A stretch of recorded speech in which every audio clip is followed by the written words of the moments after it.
давроне ки мо дар маҳаллаи ғафур зиндагонӣ мекардем, ҳамроҳи Садриддинов ҳамсоягӣ доштем.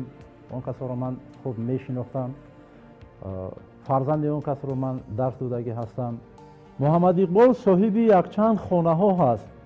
дар маҳаллаи ғафуров хонаи дуошиёна қариб 10 ҳуҷра дорад.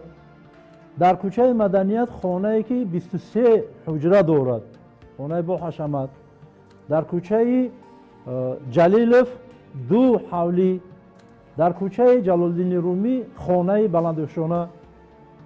дар ягон ҷо кор накунад, дар ягон сам фаъолият надошта бошад, ин қадар маблағ аз куҷо пайдо шуд ки ин қадар соҳиби хонаю дар шудааст. ман 32 сол боз омӯзгор кор мекунам, як 3 ҳуҷрагӣ дорам ки ман дар корхона кор мекунам, музди маош дорам, лекин қудрати харидани хона надорам. вай кор накарда, як даромад надошта, аз куҷо ин қадар соҳиби хона дар шуда бошад?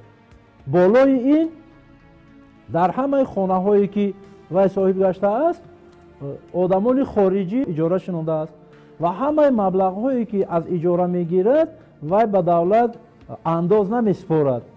бе супоридани андоз ба ҳамун хориҷа кашола карда маблағро мебарад.